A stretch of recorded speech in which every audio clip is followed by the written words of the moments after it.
El lamento de la viuda.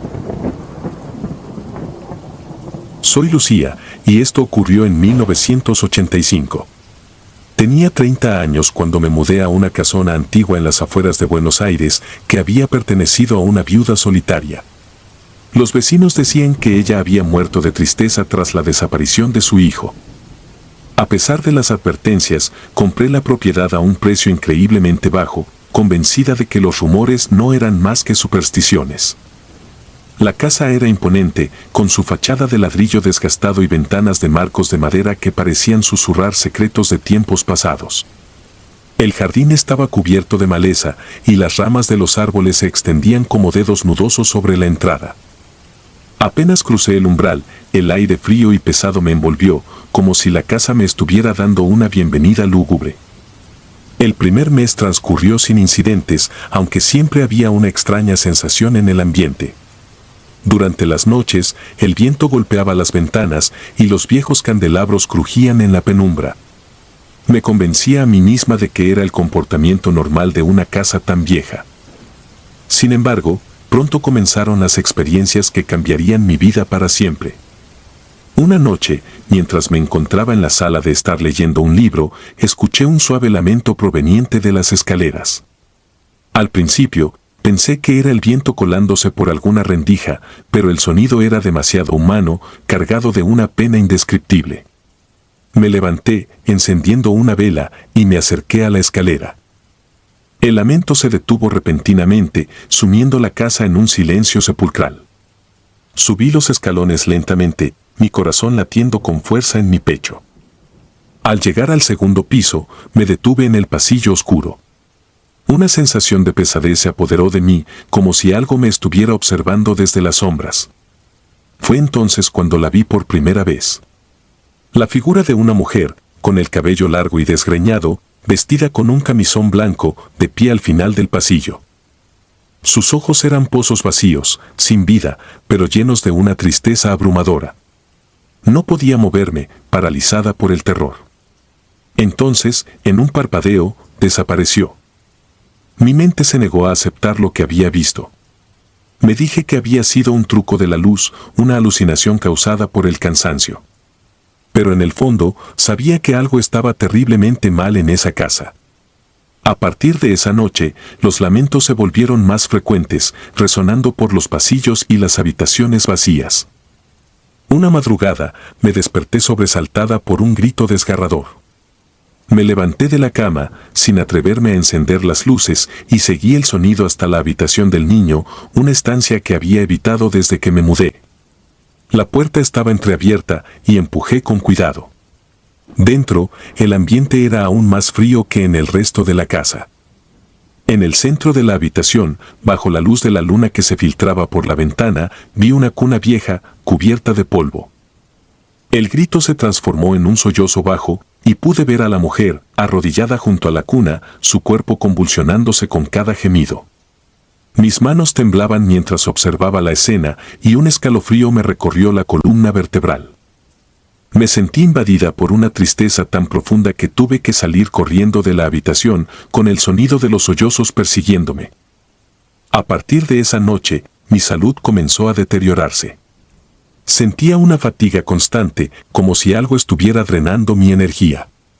Mi piel se volvió pálida y las ojeras se hicieron permanentes bajo mis ojos. Empecé a escuchar voces que susurraban mi nombre en la oscuridad y veía sombras moviéndose por el rabillo del ojo. La presencia de la mujer se hizo más frecuente, apareciendo no solo en el pasillo, sino también en el espejo del baño, en la cocina y hasta en mis sueños. Una tarde, decidí buscar respuestas. Me dirigí al pequeño pueblo cercano y hablé con los vecinos más ancianos. Ellos me contaron la historia de la viuda en detalle. Su nombre era Amelia y había perdido a su hijo, Tomás, cuando él tenía apenas 5 años. Un día, el niño simplemente desapareció mientras jugaba en el jardín. A pesar de una intensa búsqueda, nunca fue encontrado. Amelia cayó en una profunda depresión, y los vecinos empezaron a escucharla llorar por las noches, llamando a su hijo. Con el tiempo, dejó de salir de la casa, y un día, su cuerpo fue encontrado sin vida en la misma habitación del niño, junto a la cuna vacía. Volví a la casa con una mezcla de temor y compasión. Empecé a creer que Amelia no había encontrado la paz después de la muerte, que seguía buscando a su hijo en la eternidad. Esa noche decidí enfrentarla. Preparé un pequeño altar en la habitación del niño, con velas y una foto antigua que encontré de Amelia y Tomás en una caja polvorienta del ático. A la medianoche, cuando los sollozos comenzaron de nuevo, me armé de valor y subí las escaleras. Al entrar en la habitación, vi a Amelia una vez más, inclinada sobre la cuna, su forma etérea temblando con cada sollozo. Me acerqué lentamente, sintiendo el aire frío envolverme. Con voz suave, le hablé, diciéndole que su hijo no estaba allí, que debía dejarlo ir y encontrar la paz. Su llanto se detuvo de repente y la figura se giró hacia mí. Sus ojos vacíos me perforaron, llenos de dolor y desesperación. Por un momento, pensé que me atacaría, pero en lugar de eso, Amelia extendió una mano hacia mí. Sentí una oleada de compasión y terror, pero no me moví. Al acercarme más, su forma empezó a desvanecerse, como si el aire mismo la absorbiera. En su lugar, escuché un susurro suave, casi un suspiro, que parecía decir gracias. Desde esa noche, los lamentos cesaron. La casa, que antes había sido un lugar de tristeza y desesperación, comenzó a sentirse más tranquila, como si una pesada carga hubiera sido levantada. Sin embargo, la experiencia me dejó marcada para siempre. Aunque la presencia de Amelia se desvaneció, su historia permaneció conmigo, grabada en lo más profundo de mi mente. No me quedé mucho tiempo en la casona después de eso. La vendí a una familia joven que, hasta donde sé, nunca experimentó nada inusual. Pero yo, incluso ahora, años después, a veces sueño con Amelia y su hijo, imaginándolos finalmente reunidos en algún lugar más allá de este mundo. La tristeza que alguna vez impregnó esa casa sigue presente en mis recuerdos, una sombra que me acompaña, recordándome que algunas almas nunca encuentran descanso. A veces, cuando el viento sopla fuerte por las noches y las ramas raspan contra mi ventana, creo escuchar un susurro lejano, el eco de un lamento olvidado. Y me pregunto si, en algún rincón oscuro del pasado, Amelia sigue buscando a su pequeño Tomás, atrapada en un ciclo interminable de dolor. Es en esos momentos que me estremezco, recordando que la línea entre los vivos y los muertos puede ser más delgada de lo que queremos admitir. He aprendido a vivir con ese recuerdo, a aceptar que la casa en las afueras de Buenos Aires guardaba secretos que nunca debieron ser descubiertos. Y aunque trato de seguir adelante, parte de mí sabe que nunca estaré completamente libre de la sombra de Amelia. Porque cuando el pasado se aferra con tanta fuerza, deja cicatrices que nunca sanan por completo. El llanto en la oscuridad. Era el año 1986 cuando me mudé a una casa en las afueras de San Juan, Puerto Rico. Me llamo Elena y la decisión de mudarme fue impulsada por una necesidad desesperada de comenzar de nuevo después de un difícil divorcio. Buscaba paz y soledad y la casa parecía ofrecer precisamente eso, un refugio apartado, rodeado de árboles y con una vista impresionante del océano.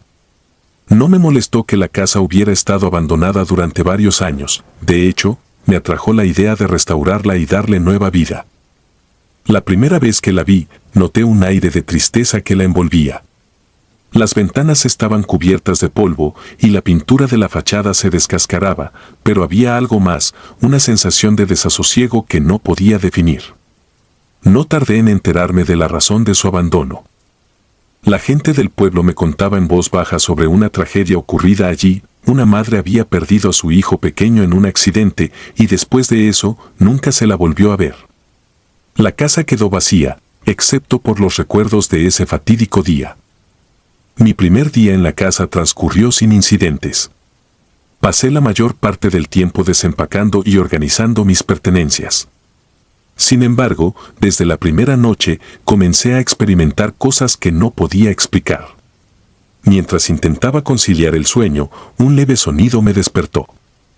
Era un llanto, apenas un susurro, que parecía provenir de las paredes mismas. Al principio, pensé que era mi imaginación o quizás el viento colándose por alguna grieta en la vieja estructura. Pero la sensación de inquietud se apoderó de mí y me costó mucho volver a dormir. Al día siguiente, decidí investigar la casa más a fondo. Era una construcción antigua, con más habitaciones de las que realmente necesitaba. Al recorrer los pasillos, noté que había un cuarto cuyo acceso estaba sellado. La puerta estaba cubierta con tablas clavadas con fuerza, como si alguien hubiera querido mantener algo dentro, o tal vez fuera.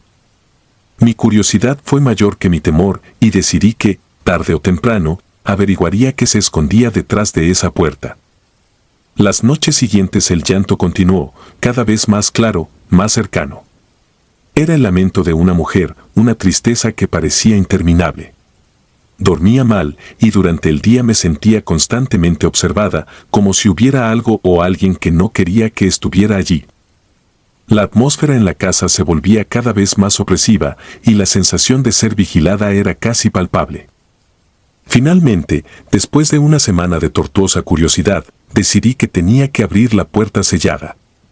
Equipada con un martillo y una palanca, me acerqué a la puerta. Mis manos temblaban mientras retiraba las tablas una por una. El sonido de la madera cediendo a mis esfuerzos resonaba en el pasillo vacío y cada golpe hacía que mi corazón latiera más rápido.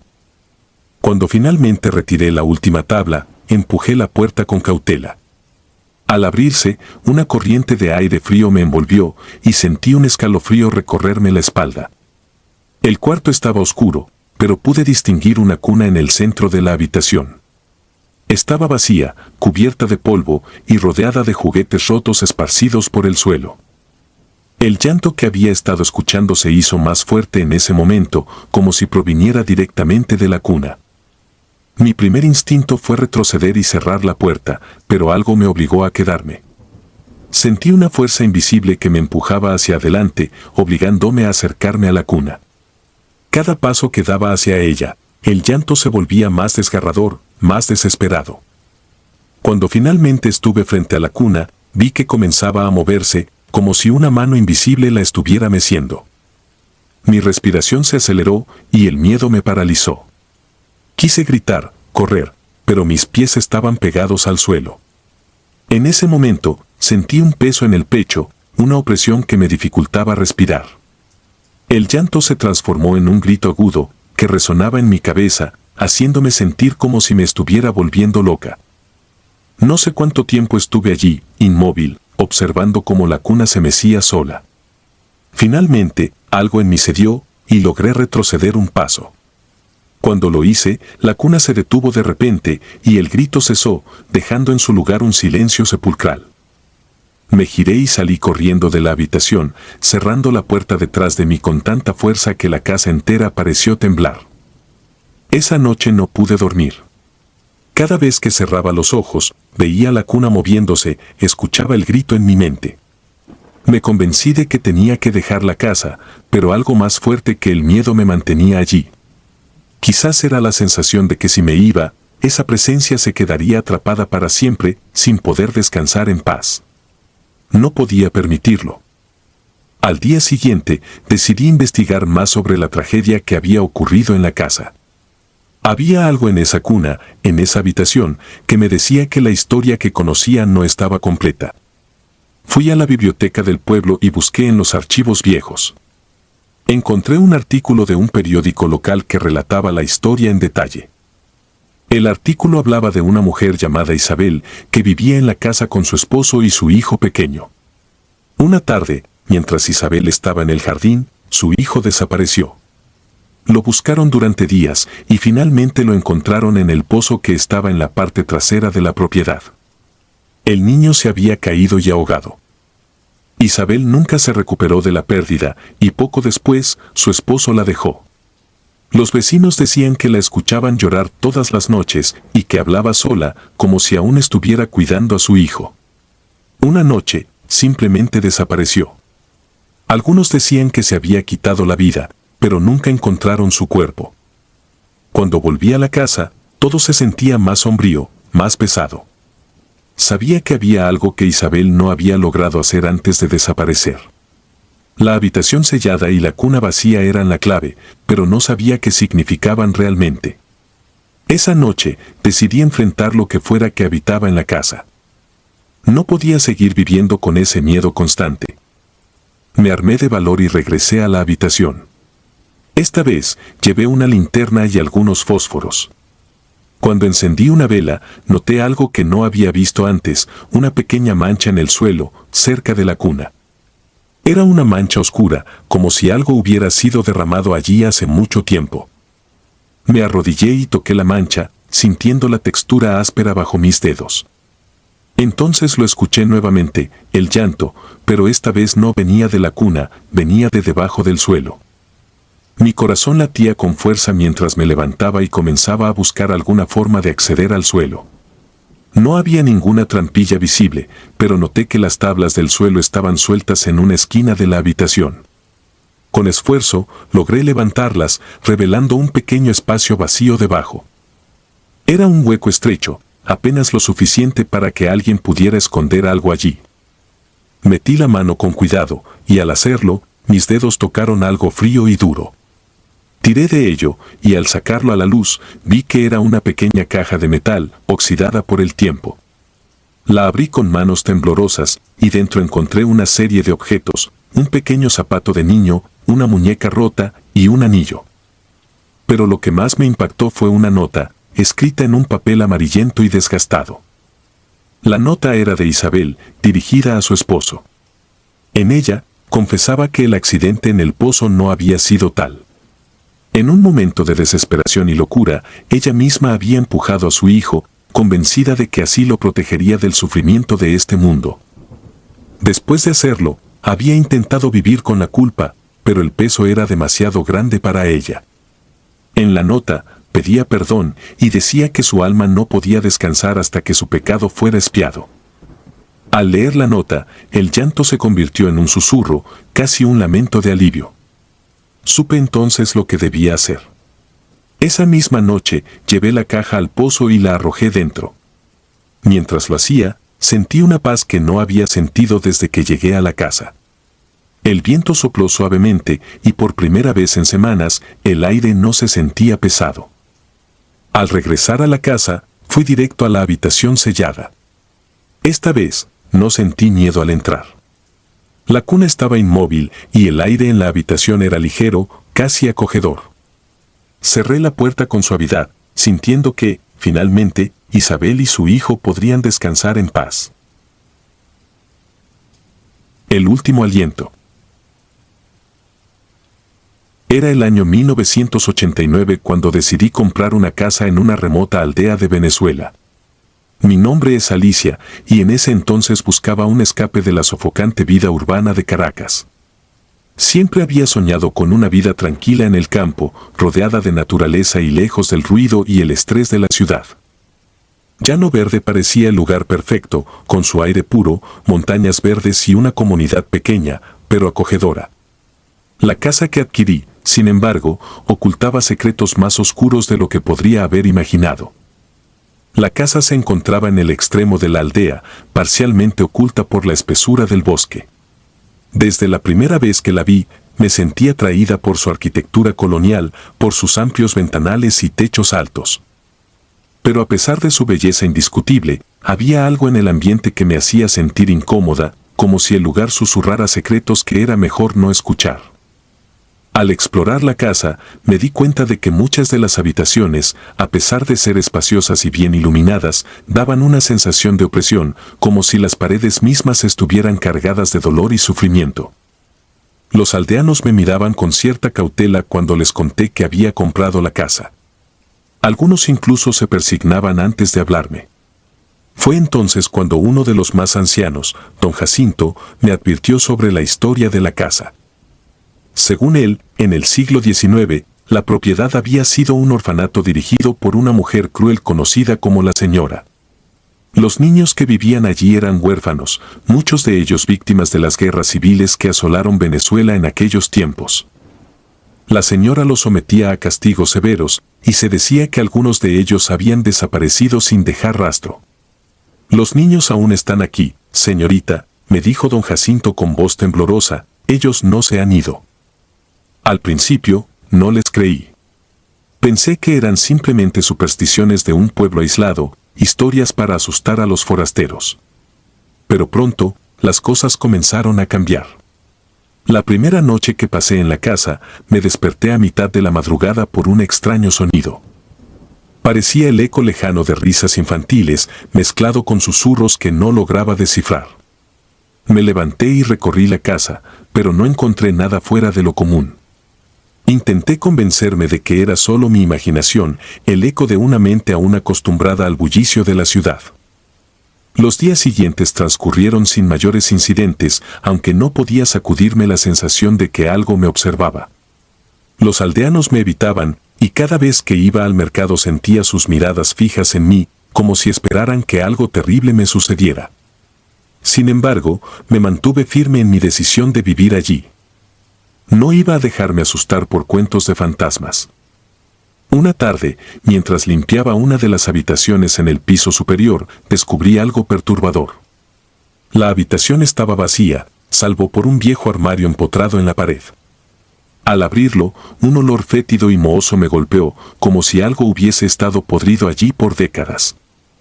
Dentro, encontré un pequeño cuaderno, sus páginas amarillentas y frágiles al tacto. Lo abrí con cuidado y me di cuenta de que era un diario, escrito en una caligrafía infantil. Las entradas eran breves, y aunque muchas estaban manchadas o ilegibles, pude descifrar algunos fragmentos. Hoy la señora no me dejó comer por portarme mal. Tengo hambre. El niño de la habitación del fondo ya no está. Dicen que se escapó, pero yo sé que la señora se lo llevó. Ahora hay otro niño en su lugar. No quiero jugar hoy. Tengo miedo de que la señora me escuche reír. Cuando lo hace, dice que estamos siendo desobedientes y entonces nos castiga. Cada palabra estaba impregnada de un terror inocente, de una desesperanza que se adhería a la piel. Fue entonces cuando entendí que las historias que me habían contado no eran meras leyendas. Estos niños habían sufrido, y su sufrimiento había quedado atrapado en las paredes de la casa. Las noches empezaron a volverse más inquietantes. Los ruidos se hicieron más frecuentes, pasos diminutos recorriendo los pasillos, susurros en los rincones oscuros, y esas risas, siempre al borde de lo audible, como si vinieran de otra dimensión. Empecé a sentirme vigilada, como si un grupo de pequeños ojos me observase desde las sombras, evaluando cada uno de mis movimientos. Una noche, mientras dormía, sentí una presión en el pecho que me despertó. Abrí los ojos y vi que la habitación estaba sumida en una oscuridad impenetrable, más allá de la simple ausencia de luz. Intenté moverme, pero mi cuerpo no respondía. La presión en mi pecho se intensificó y sentí algo frío y áspero alrededor de mi cuello, como pequeñas manos que trataban de estrangularme. Intenté gritar, pero mi voz se ahogó en la garganta. Era como si las fuerzas mismas de la casa estuvieran intentando absorber mi vida. Desperté con un jadeo, empapada en sudor. La habitación estaba como la había dejado, pero el aire era denso, cargado de un olor a humedad y algo más, algo podrido. Estaba aterrorizada, pero me negaba a ceder ante el miedo. Sin embargo, a partir de esa noche, mi salud comenzó a deteriorarse. Empecé a sufrir de insomnio, mi piel palideció y constantemente sentía un frío interno, como si una sombra helada se hubiese instalado en mi pecho. Los aldeanos notaron mi cambio. Algunos me sugerían que me fuera, otros simplemente me evitaban. Nadie quería involucrarse más de lo necesario con la mujer de la casa maldita. Pero yo ya estaba atrapada, tanto física como mentalmente. Cada vez que pensaba en irme, una fuerza inexplicable me detenía, como si la casa misma me estuviese reteniendo. Mi obsesión por entender lo que ocurría dentro de esas paredes me llevó a investigar más a fondo. Encontré documentos antiguos en la biblioteca local que confirmaban la existencia del orfanato y el carácter cruel de la señora. También descubrí que, tras la muerte de varios niños, la casa había sido abandonada y nadie había osado vivir allí por mucho tiempo desde entonces. Todo aquel que lo intentaba terminaba huyendo, marcado por la misma enfermedad inexplicable que ahora empezaba a consumir mi cuerpo. Finalmente, llegó la última noche que pasé en Llano Verde. Había estado lloviendo todo el día y la tormenta continuaba azotando la casa con furia. Esa noche, decidí que era hora de enfrentar lo que fuera que habitaba allí. Armada con una linterna y el viejo diario, me aventuré a la habitación en la que había encontrado el cuaderno. Sentía que algo me empujaba a regresar allí, como si fuera el epicentro de todo lo que ocurría. Al llegar, la habitación estaba helada y la linterna parpadeaba como si fuese a apagarse en cualquier momento. Me acerqué al armario, el mismo donde había encontrado el diario, y sentí que la temperatura bajaba aún más. De repente, la linterna se apagó, dejándome en una oscuridad total. Fue entonces cuando lo escuché, un susurro, tan bajo que apenas era audible, pero inconfundible. Era la voz de un niño, rogando, suplicando por ayuda. El armario se abrió lentamente con un chirrido que resonó en la habitación vacía. Dentro, la oscuridad parecía más densa, casi palpable. Di un paso hacia atrás, pero algo me detuvo. Sentí una mano fría aferrarse a la mía, pequeña, pero con una fuerza sorprendente. Intenté soltarme, pero la mano me tiró hacia el interior del armario, hacia la oscuridad impenetrable. Sentí que mi cuerpo se enfriaba, como si toda la vida estuviese siendo succionada por esa oscuridad. Los susurros se convirtieron en gritos, y de repente, mi visión se llenó de imágenes, niños corriendo, escondiéndose, siendo arrastrados a la fuerza. Vi a la señora, una figura alta y sombría, con un rostro distorsionado por la ira, levantando una vara mientras los niños gritaban de dolor. Intenté luchar, pero mi cuerpo no respondía. Sentía las manos pequeñas por todo mi cuerpo, jalándome hacia abajo, hacia un abismo de sombras. Entonces, en un destello de claridad, supe lo que tenía que hacer. Saqué el diario y, con mis últimas fuerzas, lo arrojé dentro del armario. En ese instante, todo se detuvo. La oscuridad retrocedió, los gritos se desvanecieron y las manos me soltaron. La linterna volvió a encenderse, iluminando la habitación que ahora estaba en silencio, como si nada hubiera ocurrido. Miré el armario y vi que estaba cerrado de nuevo. Mi respiración era agitada, mi cuerpo temblaba incontrolablemente, pero sabía que había terminado. Los niños, o lo que quedaba de ellos, habían sido liberados. A la mañana siguiente, empaqué mis cosas y me fui de Llano Verde. Dejé la casa y nunca miré atrás.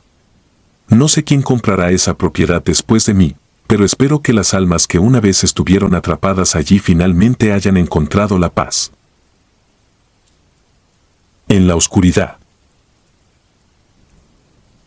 Recuerdo con claridad ese periodo oscuro de mi vida, cuando todo parecía desmoronarse y no había refugio alguno en el que pudiera encontrar paz.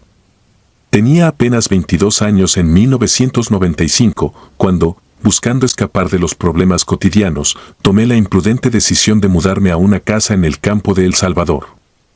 Mi nombre es José, y lo que experimenté en esa casa, oculta entre las montañas, aún me persigue hasta el día de hoy. Había escuchado rumores sobre la casa antes de mudarme, pero los desestimé como supersticiones de la gente del pueblo. Decían que la casa estaba maldita, que hacía años había pertenecido a una pareja joven que se había mudado para empezar una nueva vida. La historia contaba que el esposo murió trágicamente en un accidente, dejando a su esposa sumida en una desesperación tan profunda que decidió acabar con su vida en esa misma casa. Desde entonces, la casa había permanecido vacía, salvo por las visitas ocasionales de curiosos que no duraban más de una noche. Recuerdo claramente la primera vez que la vi, abandonada y rodeada de maleza, con las ventanas rotas y la madera vieja crujiente bajo mis pies. A pesar de su estado, algo en mí se sintió atraído hacia ella, como si una fuerza invisible me empujara a entrar. El aire alrededor de la casa era más frío que en cualquier otro lugar, y el silencio era tan denso que cada crujido bajo mis pies resonaba como un trueno en mis oídos. Al entrar, sentí un escalofrío que recorrió todo mi cuerpo. Las paredes estaban cubiertas de moho, y el olor a humedad impregnaba el aire. No había electricidad, y lo poco que pude ver fue gracias a la linterna que llevaba conmigo. A pesar de la oscuridad y el ambiente opresivo, decidí que ese lugar sería mi hogar. Pensé que, con un poco de esfuerzo, podría arreglar la casa y hacerla habitable. Me equivoqué. Las primeras noches fueron inquietantes, pero nada más allá de lo esperado en una casa tan vieja. El viento que silbaba a través de las ventanas rotas y los crujidos de la madera vieja eran sonidos que, aunque incómodos, se podían explicar. Sin embargo, pronto comenzaron a ocurrir cosas que desafiaban cualquier explicación lógica. La primera vez que lo noté fue una noche en la que no podía dormir. Me levanté a preparar un té, esperando que el calor me relajara lo suficiente como para conciliar el sueño. Estaba en la cocina cuando lo escuché por primera vez, un susurro suave, como una voz femenina que apenas lograba distinguir. Me quedé paralizado, pensando que tal vez era el viento, pero pronto me di cuenta de que el susurro venía de dentro de la casa. No podía entender lo que decía, pero la voz era insistente, como si estuviera intentando comunicarse conmigo. Apagué la linterna, esperando que en la oscuridad mis oídos pudieran captar mejor el sonido. El susurro se intensificó, y aunque seguía sin entender las palabras, sentía una extraña sensación de tristeza y desesperación. El aire se volvió más denso, y una presión en mi pecho me hizo difícil respirar. Esa noche no dormí. Los días siguientes, el susurro se convirtió en una constante.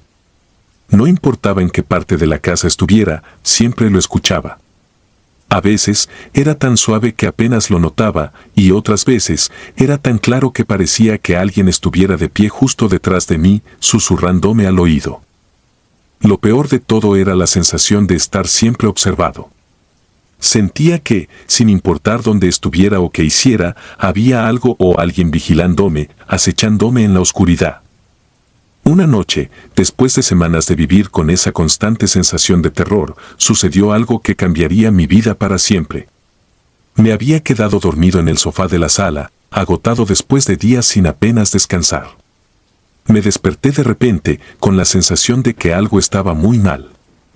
La habitación estaba sumida en una oscuridad total, pero podía sentir una presencia cerca de mí, algo que no podía ver pero que estaba ahí. Fue entonces cuando lo sentí, unas manos frías rodeando mi cuello, apretando con una fuerza indescriptible. Intenté gritar, pero no podía emitir sonido alguno. Intenté moverme, pero mi cuerpo estaba completamente paralizado. Las manos apretaban cada vez más fuerte y podía sentir como el aire escapaba de mis pulmones. Estaba seguro de que iba a morir. De repente, las manos se soltaron y pude respirar de nuevo. Me incorporé, jadeando, y encendí la linterna. La luz reveló algo que me dejó helado. En mi cuello había marcas de dedos, como si alguien realmente hubiera intentado estrangularme. Mi corazón latía desbocado, y un sudor frío cubría mi frente. No había nadie más en la habitación, pero las marcas eran reales, y el dolor en mi garganta confirmaba que no había sido un sueño.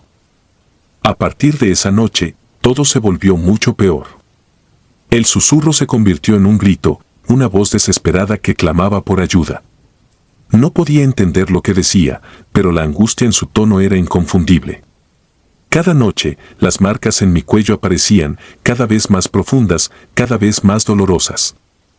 Intenté escapar de la casa, pero cada vez que lo intentaba, algo me detenía. Era como si una fuerza invisible me mantuviera atado a ese lugar maldito. Una tarde, después de semanas de soportar este tormento, decidí que no podía seguir así.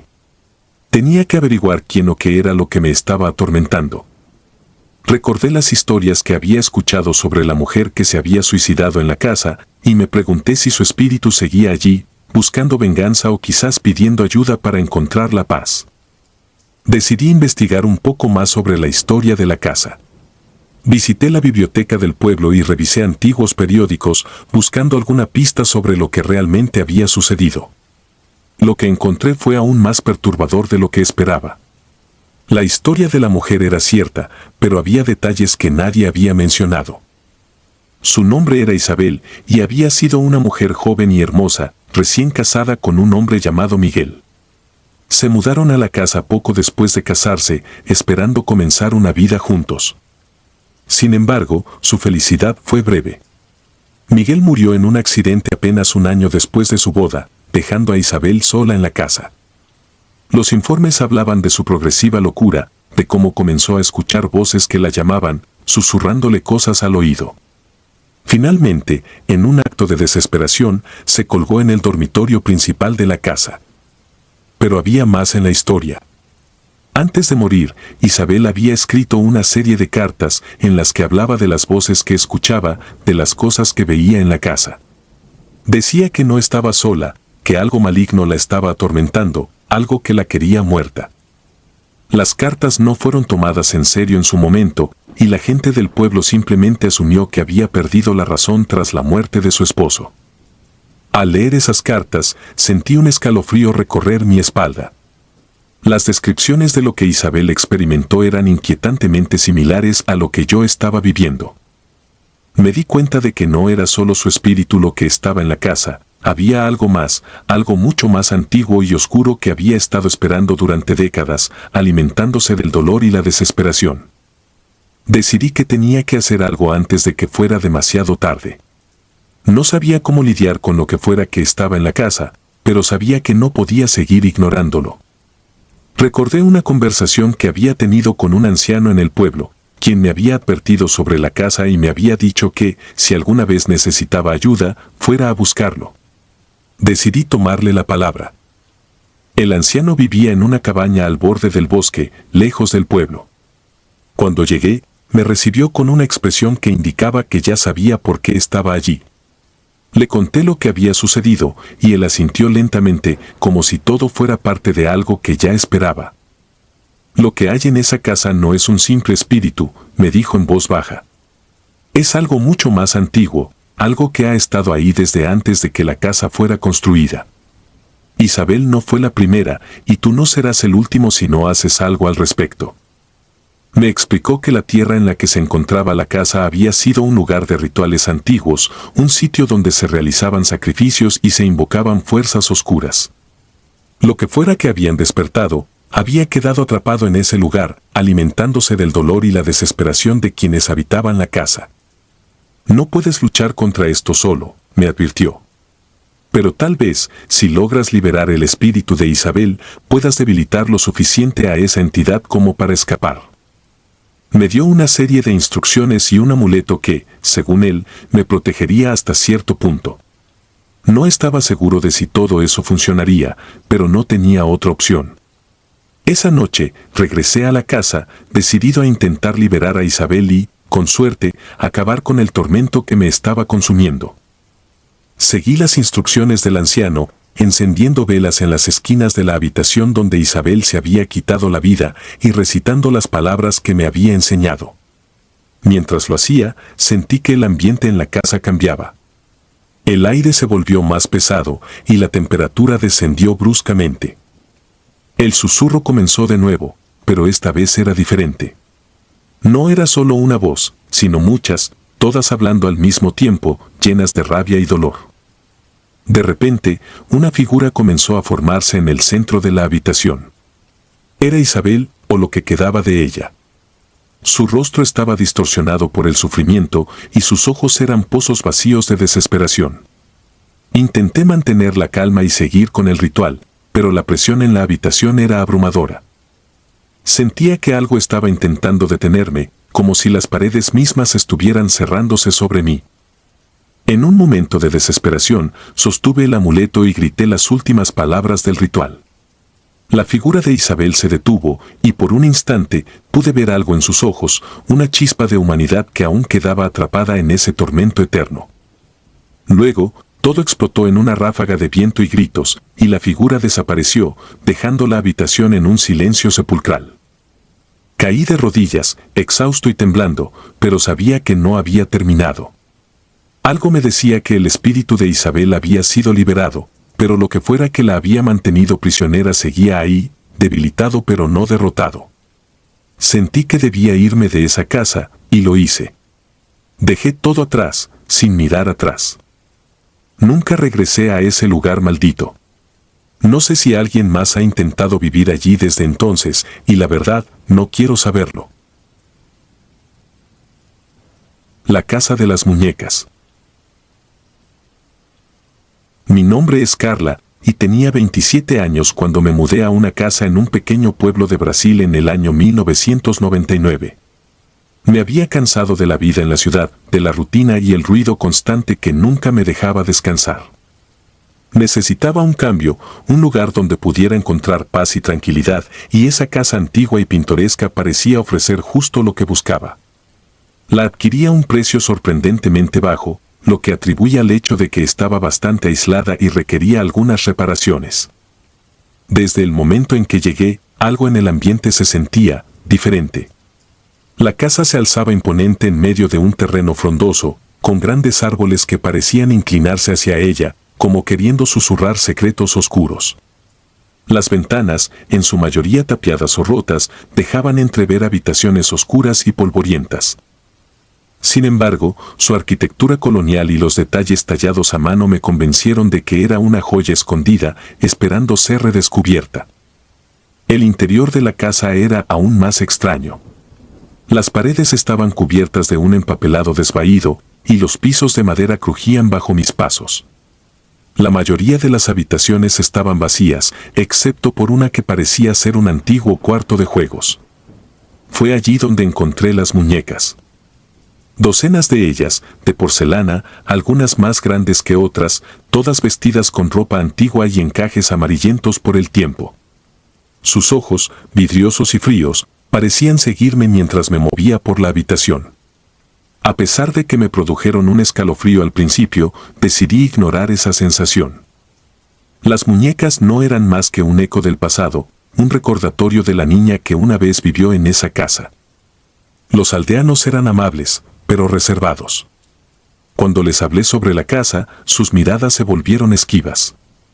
Uno de ellos, un hombre mayor con la piel curtida por el sol, me contó la historia de la familia que vivió allí antes que yo. La hija, una niña llamada Isabela, había muerto trágicamente a los 10 años. Se decía que estaba jugando en el jardín cuando una rama de un árbol se desprendió y la aplastó. Su madre, destrozada por el dolor, nunca pudo aceptar su muerte y se aferró a las muñecas de la niña, creyendo que de alguna manera contenían la esencia de su hija. No le di importancia a la historia. La gente de los pueblos pequeños tiene una inclinación por las leyendas y las supersticiones, pensé. Sin embargo, la primera noche que pasé en la casa, algo cambió. Mientras dormía, sentí una presencia en la habitación, una sensación abrumadora de ser observada. Abrí los ojos y, aunque la habitación estaba en penumbras, pude distinguir una figura en la esquina. Era una de las muñecas, sentada en una silla que no recordaba haber colocado allí. Me incorporé en la cama, con el corazón latiendo con fuerza, y encendí la lámpara de la mesita de noche. La muñeca seguía allí, inerte, pero juraría que sus ojos me miraban con una intensidad escalofriante. Esa fue la primera noche en la que empecé a dudar de mi propia cordura. Las siguientes semanas solo empeoraron las cosas. Cada mañana, al despertar, encontraba una muñeca nueva en mi cama. No podía entender cómo llegaban allí. Las cerraduras estaban intactas, y no había señales de que alguien hubiera entrado en la casa. Pero las muñecas seguían apareciendo, cada una con una expresión más aterradora que la anterior. Algunas tenían la boca entreabierta, como si estuvieran a punto de gritar, otras, los ojos desorbitados, llenos de un terror indescriptible. El sonido de susurros comenzó a invadir mis noches. Al principio, eran leves, casi imperceptibles, pero con el tiempo se hicieron más claros. Era mi nombre, pronunciado con una voz infantil, una voz que parecía venir de todas partes y de ninguna a la vez. Carla. Carla. Resonaba en mis oídos, incluso cuando tapaba mi cabeza con las mantas, intentando desesperadamente bloquear el sonido. Una noche, el susurro fue acompañado por un movimiento en el cuarto. El crujido del suelo hizo que me incorporara de golpe. La lámpara de la mesita de noche titiló antes de apagarse, dejándome en completa oscuridad. El aire se volvió denso, como si una presencia invisible me rodeara, sofocándome. Sentí una presión en mi pecho, una fuerza que me impedía moverme o gritar. Y entonces, escuché el sonido de pasos diminutos, como si algo pequeño caminara lentamente hacia mi cama. Luché por encender la lámpara de nuevo, y cuando lo logré, la luz reveló la visión más aterradora que jamás haya visto. Las muñecas, todas las muñecas del cuarto de juegos, estaban ahora alineadas alrededor de mi cama, mirándome con esos ojos vacíos y sonrisas torcidas. Una de ellas, más grande que el resto, estaba sentada en la cabecera, inclinada hacia mí como si estuviera a punto de susurrarme al oído. De su boca entreabierta brotaba un hilo de sangre que caía lentamente sobre la almohada. El miedo me paralizó. No sabía qué hacer. Mi mente se negaba a aceptar lo que estaba viendo. Me dije a mí misma que todo era un sueño, una pesadilla horrenda, pero sabía que no lo era. Podía sentir el frío del aire, el peso de las mantas sobre mi cuerpo, la humedad de la sangre en la almohada. No pude dormir el resto de la noche. Me senté en la cama, con la espalda contra la pared, mirando fijamente a las muñecas, esperando a que se movieran de nuevo. Pero no lo hicieron. Permanecieron inmóviles, como si nada hubiera pasado. A la mañana siguiente, el miedo fue reemplazado por una determinación feroz. No podía seguir viviendo en esa casa. Sabía que algo maligno habitaba en ella, algo que no podía entender ni combatir. Recogí mis cosas lo más rápido que pude y me dispuse a salir de allí para siempre. Pero antes de poder alcanzar la puerta, escuché un sonido que me detuvo en seco. Era un sollozo, suave y doloroso, proveniente de la habitación de las muñecas. Contra mi instinto, me acerqué a la puerta y la entreabrí. Allí, en el centro de la habitación, estaba la muñeca más grande, la misma que había visto la noche anterior. Estaba sentada en el suelo, con la cabeza gacha y los hombros temblando, como si estuviera llorando. En el silencio de la casa, su llanto era desgarrador. Me sentí atraída hacia ella, como si una fuerza invisible me empujara a acercarme. Cuando estuve lo suficientemente cerca, levantó la cabeza y me miró. Sus ojos, que antes eran fríos y vacíos, ahora estaban llenos de una tristeza profunda, casi humana. «Carla», susurró, pero esta vez no fue una voz aterradora, sino una voz débil y llena de dolor. «Ayúdame». El terror se mezcló con la compasión, una compasión que no podía explicar. ¿Cómo podía sentir empatía por una muñeca? ¿Por qué me pedía ayuda? Sin embargo, algo dentro de mí, una intuición que no pude ignorar, me dijo que debía hacer algo. Con manos temblorosas, levanté la muñeca. Era sorprendentemente ligera, como si no tuviera peso alguno. La llevé al jardín, donde la luz del sol comenzaba a filtrarse entre los árboles. Sin saber qué más hacer, la coloqué al pie del árbol donde, según la historia, la niña Isabela había muerto. En ese momento, el aire pareció volverse más ligero, menos opresivo. Las hojas de los árboles se movieron suavemente y el sonido de los pájaros que había estado ausente desde que llegué a la casa, volvió a llenar el aire. Volví a la casa, sintiendo una calma que no había experimentado desde que me mudé. La habitación de las muñecas estaba vacía, como si nunca hubieran estado allí. Me tumbé en la cama, agotada, y por primera vez en semanas, me quedé dormida sin miedo. Esa misma noche, soñé con Isabela. La vi, una niña pequeña, con un vestido blanco y el cabello rizado. Estaba sentada bajo el árbol, jugando con una muñeca. Me sonrió, una sonrisa dulce y triste, y luego se desvaneció en la luz del sol. Cuando desperté, supe que era hora de irme. La casa ya no era un lugar de pesadillas, pero tampoco era mi hogar. Recogí mis pertenencias y dejé la casa atrás, agradecida por haber sobrevivido a la experiencia, pero sabiendo que nunca podría olvidar lo que viví allí. Nunca volví a ese pueblo, y cada vez que recuerdo esa casa, me pregunto si Isabela finalmente encontró la paz, o si su espíritu sigue atrapado allí, esperando que alguien más la ayude a encontrar su camino. Si disfrutas de los relatos, te invitamos a apoyarnos con un like y un comentario, ya que eso nos ayuda muchísimo. Además, si aún no estás suscrito o suscrita, te animamos a formar parte de la comunidad del terror. Muchas gracias por escucharnos y por tu apoyo.